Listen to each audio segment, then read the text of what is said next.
Ajin,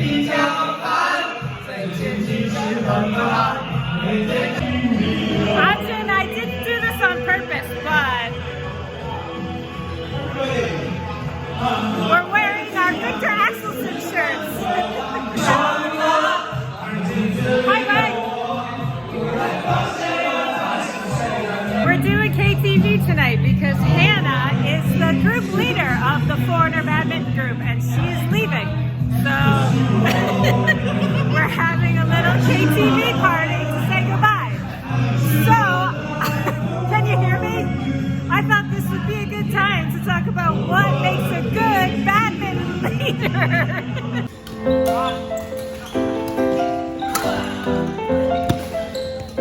Hey guys, I'm Badminton Becky, an American living and playing badminton in China. Please hit the subscribe button and follow along as I talk about all things badminton and try to be a top player in my city.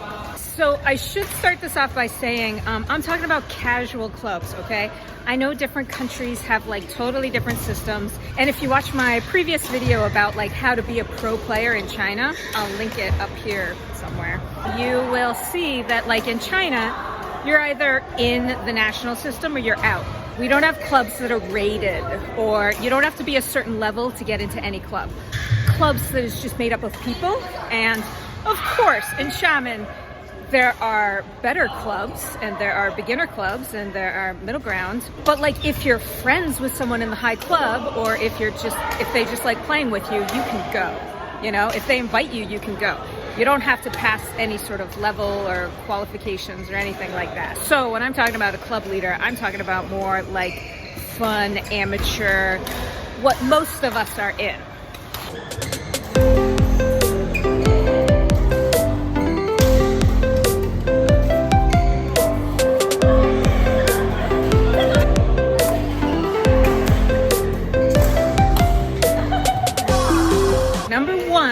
The most important thing you have to be a good club leader is be organized. You need to make sure the group has a lot of shuttles, but like, you know, in China we sign up on WeChat. We have like a chat group and the leader usually puts the form and you can just sign up. But like if the leader forgets to put up the form, the club members are like ravenous. And like, so you really have to like be organized and remember like what day you need to sign up. And then you also need to be organized with things like payment and stuff, because I do know, especially my coach is not super organized in this respect. He very much just trusts everybody to pay. And I'm pretty sure a lot of people have gotten away with paying for free. So you really have to be organized as a club leader to make sure that everybody pays, because, you know, it's not fair to the court if you don't.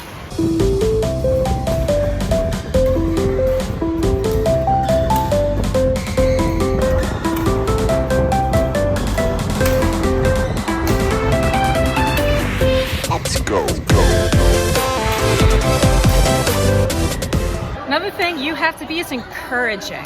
The group leader totally sets the tone of the attitude of the group. And let's be honest, players, we are a bit prone to, you know, superiority complex. You know, we don't want to play with the people lower than us. And I know a lot of people, you know, when they have to play with someone that's lower than them, they act very like put out and like it's so difficult. That's not a good attitude to have, obviously, for club harmony. And if the group leader is like that, you know, forget about it. The whole group is going to be like that.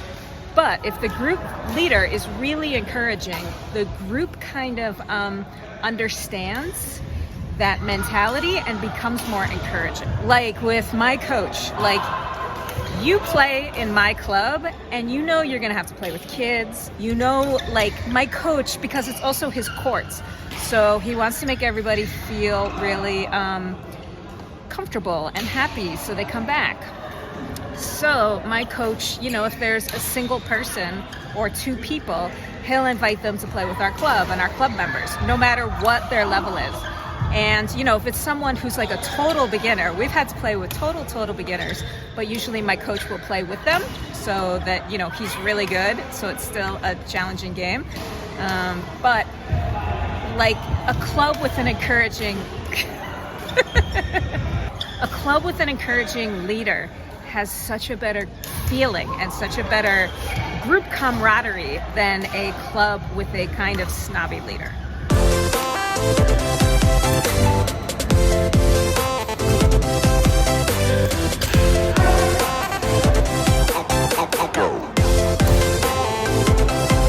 Another thing a good group leader needs is to be selfless. And this is why I would be a terrible group leader, because I am a very selfish player, you know? I will walk over any of my friends and ignore them if it means I can play with a better player. So selfless is similar to encouraging, but it goes beyond just like ensuring there's respect for all people. A good leader, like, they'll give up their spot in a game to make sure that everybody is playing. Or they make sure they look, you know, who's sitting down, and they notice, like, have they been sitting for too long? You know, should the leader help them find a group? Leaders often, like, they'll make a group without including themselves. You know, they'll find 4 people, because I don't know about your clubs, but clubs in China, they're quite large. So not everybody's like besties or anything. So sometimes people are a little shy to ask to play. So a good group leader will notice, and they will give up their playing turn to let other people play. That's really, I can never do that, but that really is a good leader. You may have noticed that I'm at Aj's Club again. I try to come with him like once a week. It's mostly for this, so I can stand by the air conditioner that's in the corner by the office. We have a little badminton fan here. Let me show you.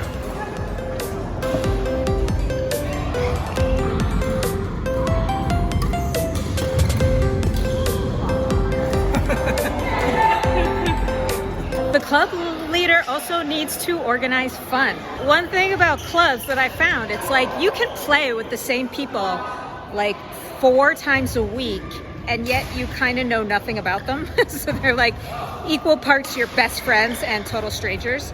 So the best clubs, the clubs that get along really well, the club leader usually arranges birthday cake for the members' birthdays, or weekends away, or in China we do KTV or hot pot, or barbecue dinners after playing, you know, late at night when you're all hot and sweaty and everyone's just tired, but it's fun. Those are the best clubs. Those are the clubs that last, because, you know, the club members that play together stay together. If the club leader organizes some little, you know, extracurricular activities, it's always a sign of a good club.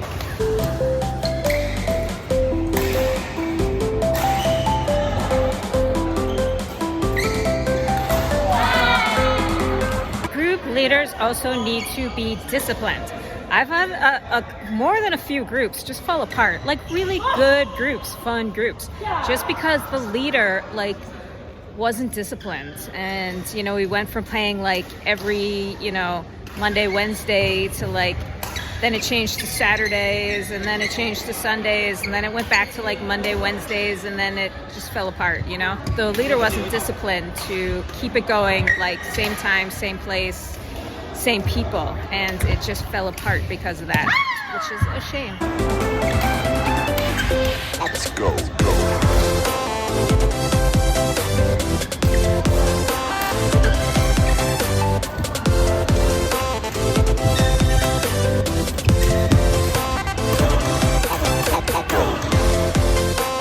So those are the qualities that I think are important, like as a member of a club and as somebody, you know, I want to have fun while I play, and I want it to be well organized, and I want to feel included, and all those things. It really comes from the group leader. Like the whole attitude of the group comes from the group leader. One thing I'll add is, as a female, I do like groups that have a female leader, because there's going to be more girls, and guys know that they have to play with girls. I've been in a few sausage fests of clubs, and like they really leave out the female players, who are female players have to like fight to play. They'd rather just play men's doubles. If the group leader kind of allows that attitude, and it's just really annoying to like constantly be fighting just to play, you know? So I do like when the leader is a female. It will make me feel more comfortable. But, you know, that's not to say guys can't do that. You know, my coach is really good with making sure everybody is included, and making sure, even when I'm the only female, you know, I don't have to fight for it anymore. which is nice. I'm just a club member. Maybe you are a club leader. What are some of the things that you like make sure to do to encourage your group and to make it more fun? And remember, I'm not talking about leagues or, you know, clubs that you're trying to raise the ranks so you get into the higher club so the national team can see you and all that, because we don't have that in China. Okay, I will see you guys next time on the court. Bye.